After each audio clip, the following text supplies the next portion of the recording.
ఓం మహాగణాధిపతయే నమః. ఓం గురుభ్యో నమః. ఓం శ్రీమాత్రే నమః. పరమేశ్వర స్వరూపమైనటువంటి జ్యోతిష, వాస్తు మరియు ఇతర అనేకమైనటువంటి శాస్త్రములను మనకు అందించినటువంటి మహర్షులకి నమస్కారం. హయగ్రీవ హయగ్రీవ హయగ్రీవేతియో వదేత్తస్య నిస్సరతే వాణి జన్హుకన్యా ప్రవాహవత్.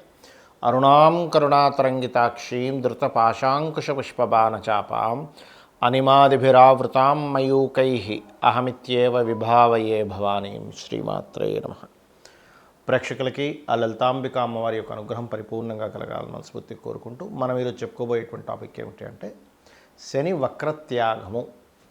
నవంబర్ 16వ తేదీ నుంచి 4.5 నెలల పాటు వక్రత్యాగంలో కుంభంలో ఉంటాడు.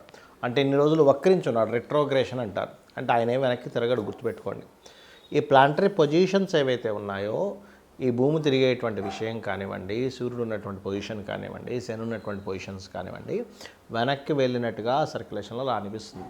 అప్పుడు ఏమవుతుంది, వెనక్కి వెళ్ళినట్టుగా అనిపించినప్పుడు ఆ ఫలితాలు కూడా వెనక్కి వెళ్ళినట్టుగానే ఉంటాయి. ఇప్పుడు ఈ వక్రగతి పోయింది, స్ట్రైట్ అయ్యి ఇక్కడ కూర్చున్నాడు. ఇలా ఉన్నప్పుడు ప్రతి గ్రహము కూడా తన స్వక్షేత్రంలో స్వస్థానాల్లో ఉన్నప్పుడు ఒక్కొక్క భావము అంటే ఒక్కొక్క ఫలితం ఇస్తూ ఉంటుంది. ఆ రకంగా శని భగవానుడు మనకి ఎటువంటి మంచి ఫలితాలను ఇవ్వనున్నాడు, ఏ విషయాల పట్ల మనం జాగ్రత్తగా ఉండాలి, మరియు అదేవిధంగా ఏ పరిహార మార్గం చేసుకోవాలి అనేటువంటి విషయాలు చెప్తుంది. నేనైనప్పటికీ కూడా చెప్పిస్తుంది సాక్షాత్ లలిత అమ్మవారిగా భావిస్తూ మనం ఒక్కొక్క లగ్నం తెలియని వారి రాశి నుంచి చూసుకుందాం. తులాలగ్నము, తులారాశి. తులవారికి కనుక చూసుకున్నట్లయితే మీ లగ్నాత్ పంచమ శని సంచరించేటప్పుడు ఏమిటి, ఏ విషయాల్లో బాగుంటుంది, క్రియేటివ్ రిలేటెడ్గా లేకపోతే ఏదైనా పిహెచ్డీస్ చేయడానికి, రీసెర్చెస్ చేయడానికి, ఇన్సూరెన్సెస్ మూలంగా లబ్ధి పొందడానికి, పూర్వీకుల ఆస్తుల మూలంగా లబ్ధి, ఇవన్నీ కూడా ఖచ్చితంగా ఇస్తాడు, అందులో ఎటువంటి డౌట్ లేదు. అయితే ఇక్కడ మరి జాగ్రత్త కూడా ఒకటి ఉంటుంది కదంటే వివాహం, కుటుంబము, ధనము, ఉద్యోగంలో తొందరపాటు పడి ఇక్కడ ఏదో మనకి చూస్తూ ఉంటాం చూడండి, 5 ఏళ్ళ నుంచి ఒకే ఆఫీస్లో చేస్తుంటాడు, మీరు ప్రమోషన్స్ ఇవ్వట్లేదో మారిపోతారు. ఆ నెక్స్ట్ మంత్ అందరికి ప్రమోషన్ వచ్చే టైం వస్తుంది.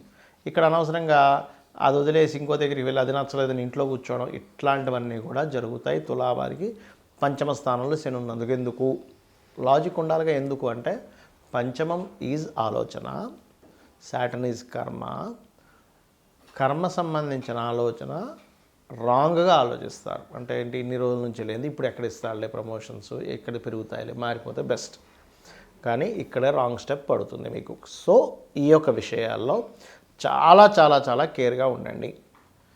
మీరు వీలైతే ఓం మాణిక్య మకుటాకార జానుద్వై విరాజితాయే నమః నామం చేసుకుని, ఒకవేళ ఉద్యోగ సంబంధించిన విషయాలు ఇబ్బంది ఉంది లేదు, లేదా ఫస్ట్ లైన్ కూడా చేసుకోవచ్చు. ఓం శ్రీమాత శ్రీ మహారాజ్ని శ్రీమత్ సింహాసనేశ్వరి నమః చేసుకోండి. కాస్త కేతు 12లో ఉన్నందుకు కాస్త ఇన్వెస్ట్మెంట్ చేసేటప్పుడు కొంచెం జాగ్రత్తగా ఉండండి. ఇవి చేసుకున్నట్లయితే అన్ని విధాలా మీకు బాగుంటుంది. చాలామందికి ఒక అపోహ ఉంది, ఏమిటంటే శని భగవానుడు అని పేరు వినగానే అమ్మో శని. ఫస్ట్ ఆ అపోహ, ఆ కాన్సెప్ట్ మైండ్లో తీసేసేయండి. శని అంటే ఎవరో కాదు, నవగ్రహాలంటే ఎవరో కాదు, గుర్తుపెట్టుకోండి. మీ యొక్క ఆలోచన విధానం నుంచి బుధుడు, మీ యొక్క మానసిక స్థితి, పూర్వజన్మల్లో పాస్ట్ లైఫ్లో మానసికంగా ఏం చేశారు, మానసికంగా ఎవరిని ఇబ్బంది పెట్టారు, మానసికంగా ఎవరిని చాలా క్షోభకు గురి చేశారు, ఈజ్ మూన్ యువర్ మూన్. అంటే మీరు, చిన్న ఎగ్జాంపుల్ చెప్తాను చూడండి. మరి రేపొద్దున మనకి ఎగ్జామ్ ఉందనుకుందాం, ఉదాహరణకి రేపొద్దున ఒక ఎగ్జామ్కి అటెండ్ అవ్వాలి. మనం ఇన్ని రోజులు ఏం చదివామో దాన్ని బట్టి అక్కడ అలా రాయగలుగుతాం, దాని యొక్క రిజల్ట్ అలా వస్తుంది. ఓకే, అలాగే మనం పాస్ట్ లైఫ్లో ఏదైతే చేశామో నవగ్రహాల పరంగా, అంటే ఉదాహరణకి రవి సంబంధం అనుకుంది, ఎవరికైనా మనం చక్కగా మర్యాద ఇచ్చాం, ఈ జన్మలో రవి బాగుంటాడు. మానసికంగా ఇబ్బంది పెట్టాము, చంద్రుడు బాగుంటాడు. వాక్కుతో లేదా మన బుద్ధితో మ్యానిపులేట్ చేసి అవసరమాన్ని ఇబ్బంది పెట్టాం, బుధుడు ఇబ్బందికరంగా ఉంటాడు. బాగా చేసాం మన బుద్ధితో అవతల వాడికి సహాయం చేసాం, మన వాక్కుతో అవతల వాడికి మంచి ఇది చేసాం, బుధుడు బాగుంటాడు. మనము ఎప్పుడైతే ధార్మికంగా కాకుండా అధర్మంగా అవతల వాడిని ఇబ్బంది పెట్టేశాం, ధార్మికంగా వేరు, అధర్మంగా వేరు, గుర్తుపెట్టుకోండి. ఇప్పుడు మీకు ఒక అవతల వాడు ఏదో కేసు వేసాడు, మీరు ఏ తప్పు చేయకపోయినా సరే మీరు ధర్మంగా పోరాడడానికి మీరు అవతల వ్యక్తి మీద మళ్ళీ ఒక కేసు వేసో ఇంకోటి చేయడం ఇది ధర్మం. కానీ మీరు అధర్మంగా ఎప్పుడైతే చేస్తుంటారో అది ధార్మికమైనటువంటిది కాదు. అప్పుడు గురువు మీకు నెగిటివ్గా అవుతాడు. ఏది అధర్మంగా వెళ్ళినప్పుడు. ధర్మంగా వెళ్ళినప్పుడు గురువు మీకు పాజిటివ్గా అవుతాడు మీ జన్మజాతకంలో. అలాగే సంతానం విషయంలో కావచ్చు. సంతానం విషయంలో రవి గురువులు పాడయ్యాడంటే మీరు ఒక పూర్వజన్మల్లో సంతానం సంబంధించినటువంటి బాధ్యత లేకుండా ఎలాగో వెళ్ళిపోయారు. That is the concept. అలా శుక్రుడు అంటే వివాహము, శని అంటే మనకి కర్మ, రాహు అంటే మాయ లేకపోతే ఈ లోకంలో ఉండేటువంటిది, కేతు అంటే మోక్ష సంబంధించిన, దైవ సంబంధించిన, జ్ఞాన సంబంధించిన ఇట్లాంటివన్నీ తీసుకుంటాం అమ్మమ్మ తాతయ్య. అయితే ఇక్కడ మన కాన్సెప్ట్ శనికి సంబంధించినటువంటి విషయంలో మీ కర్మే శని అంటే ఎవరో కాదు, బయట ఎవరో శని అనుకోకండి. మీ కర్మే శని అంటే మీరు చేసినటువంటి కర్మే శని. ఇప్పుడు చూడండి, ఎగ్జామ్స్లో మనం రాసాము, మార్క్స్ వచ్చాయి. మార్క్స్ ఎలా వచ్చాయి? మీరు రాసినటువంటి ఎగ్జామ్లో మీరు ఎంత నేర్చుకున్నారో, ఎంత క్లియర్గా రాశారో దాన్ని బట్టి మీకు మార్క్స్ ఎలా వస్తాయో, మీరు పూర్వజన్మల్లో ఎలాంటి కర్మలు చేశారో దానికి సంబంధించిన గుడ్ ఆర్ బ్యాడ్ ఇచ్చేవాడు శని. మీ కర్మనే అంటే మీరు బ్యాంకులో అకౌంట్లో డబ్బులు ఎన్ని ఉన్నాయి, మీరు అసలు మీ బ్యాంకులో ఒక 100 రూపాయలు వేసి ఉంచారు, ఒక సంవత్సరం తర్వాత వెళ్ళి అదేంటండి లక్ష లేదండి అని ఏడుస్తారు ఎవరైనా. ఏడవడగా ఎందుకు అంటే బికాజ్ మీరు వేసింది 100 అక్కడ, మీరు ఏడవడంలో అర్థం లేదు. 1,00,000 రూపాయలు చెక్ ఇచ్చాను 100 రూపాయలు ఉన్నాయంటున్నాడు ఏంటని చెప్పి బాధపడాలని అర్థం లేదు.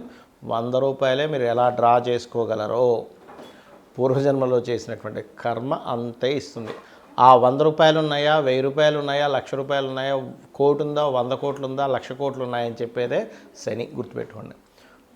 అది మంచి కానీ బ్యాడ్ కానీ బికాజ్ ఆఫ్ మీరు పాస్ట్ లైఫ్లో ఏం పెట్టారు బ్యాంకులో. 12 అకౌంట్స్ అండి మనకు ఉండేవి, 12 భావాలు ఉంటాయి కదా. మీరు, మీ ధనము, మీ కుటుంబము, మీ యొక్క సిబ్లింగ్స్ ఎందుకు గొడవలు వస్తున్నాయి, ఆ అకౌంట్లు మీరు అట్లా తయారు చేసి పెట్టుకున్నారు. లేదా గృహ సంబంధించిన, వాహన సంబంధించిన లేనట్లయితే చక్కగా నేను బాగా చదువుకున్నానండి, పోయిన జన్మలో ఎవరికో మీరు జ్ఞానం ఇచ్చారు. Simple thing. అది శనిస్తాడు మీకు ఆ రూపంలో. కర్మకారకుడు కాబట్టి, వృత్తికారకుడు కాబట్టి, వ్యాపారకారకుడు కాబట్టి, లాభకారకుడు కాబట్టి, ఎంజాయ్మెంట్ కారకుడు కూడా ఆయనే శాస్త్రంలో. అంతేగాని ఎప్పుడు కూడా శాటన్ అనగానే శని భగవానుడు అనగానే గజగజ వణికిపోవడం, భయపడిపోవడం, అమ్మో ఏలినాటి వచ్చిందండి ఇంకేముంది రోడ్డు మీదకి ఇచ్చేస్తాడు, రోడ్డు మీదకి తీసుకొచ్చేస్తాడు, నేల నాకించేస్తాడు, సంఖ నాకిచ్చేస్తాడు. ఇవి కాదు మీరు అర్థం చేసుకోవాలి. శని అనగానే ఎంతసేపు థాట్స్ ఇవే వస్తాయి. ఇది కాదు. మనం పూర్వజన్మల్లో ఏం చేసాం, ఎవరిని ఇబ్బంది పెట్టాం అంటే ఎవరిదైనా దొంగతనంగా దోచుకున్నామా, ఎవరినైనా మనకు మంచి వర్క్ ఇచ్చినా సరే వాడిని మోసం చేసేసి వర్క్ చేస్తున్నట్టుగా నటిస్తున్నామా, అందుకే జాబులు ఉండవు. గుర్తుపెట్టుకోండి. మనం నటించాము, అవతల పని ఇచ్చి నీకు శాలరీ ఇచ్చి బాబు నా కంపెనీ కోసం నువ్వు పని చేయన్నప్పుడు కూడా మనం నటించామంటే అయిపోయింది. ఎవడైనా ఒక మంచి నాణ్యత లేనటువంటి బిజినెస్ చేసి అవతల వాడిని మోసం చేస్తున్నామా, ఇవన్నీ కూడా శని భగవానుడు అకౌంట్లోకి వెళ్ళిపోతూ ఉంటాయి. మీరు మంచి చెడు ఇక్కడ మీరు అర్థం చేసుకోవాల్సింది శనిని చూసి భయపడడం కాదు, కర్మని అర్థం చేసుకోవాలి. కర్మ ఓకే, నేను ఈ కర్మ చేశాను, యాక్సెప్ట్ చేయడం ఫస్ట్ అర్థం చేసుకోండి, యాక్సెప్ట్ చేయడం ఫస్ట్ నేర్చుకోండి. ఎప్పుడైతే మీరు యాక్సెప్ట్ చేస్తారో ఆటోమేటిక్గా మీకు పరిపక్వత వస్తుంది, ఈ కర్మని చాలా హ్యాపీగా అనుభవించగలుగుతారు. ఇది మీరు అర్థం చేసుకోవాలి. అదేవిధంగా ఎప్పుడు కూడా ఏలినాడు శని వచ్చింది, అర్ధాష్టమి శని వచ్చింది, అష్టమి శని వచ్చింది, శని వక్రత్యాగం అయిపోయింది లేదా స్ట్రైట్ అయిపోయాడు, దీన్ని మీరు భయపడడం కాదు. ఫస్ట్ మీరు చేయాల్సింది ఏమిటంటే ఓకే రైట్, నేను ఏ కర్మ చేశాను, నేను ఇప్పుడు ఏం చేయాలి, అమ్మవారిని పట్టుకోవాలి. మీరు అమ్మవారి నామాల్లో ఓం అనాకలిత సాదృశ్య చుబుక శ్రీ విరాజితాయే నమః చేసుకోవచ్చు. లేదా గోశాలకు వెళ్ళి బెల్లము తినిపించడం, గోవులకి నువ్వులు, తెల్ల నువ్వులు, నీలం రంగు వస్త్రము దానంగా ఇవ్వడం, హోమాలకి, యజ్ఞాలకి, ఒక మంచి కార్యక్రమాలకి సేవ చేయడానికి ముసలి వాళ్ళకి కావచ్చు, లేనట్లయితే కొంతమందికి చేతిలో కాళ్ళు తెగిపడిపోతుంటాయి అట్లాంటి వాళ్ళకి కావచ్చు, పేదల వాళ్ళకి కావచ్చు, ఏదైనా మీకు తోచిన సహాయం మనస్ఫూర్తిగా చేయాలి, హార్ట్ఫుల్గా చేయడం గుర్తుపెట్టుకోండి. ఏదైనా మీరు దానం ఇస్తున్నా, సహాయం చేస్తున్నా హార్ట్ఫుల్గా చేయండి. మొక్కుబడిగా చేస్తే మీకు ఫలితం రాదు అంటారు నేను. హార్ట్ఫుల్గా చేస్తేనే ఫలితం వస్తుంది. అదేవిధంగా ఓకే నాకు శని వచ్చాడు అంటే నేను దీన్ని హార్ట్ఫుల్గా ఈ పని చేయాలి అనేటువంటి చేయండి, ఖచ్చితంగా మీకు మంచి ఫలితాలు వస్తాయి. మరి ఈ మనకి ఏంటంటే కొన్ని మాసాలు ఉంటాయి, కార్తీక మాసం, కొన్ని ప్రత్యేకమైనటువంటి మాసాల్లో కూడా వెళ్ళి అక్కడ దీపారాధనలు చేయడము, ఇట్లాంటివన్నీ చేయండి. ఖచ్చితంగా మీకు బాగుంటుంది. బాగుండాలని మనస్ఫూర్తిగా కోరుకుంటూ శ్రీమాత్రే నమః.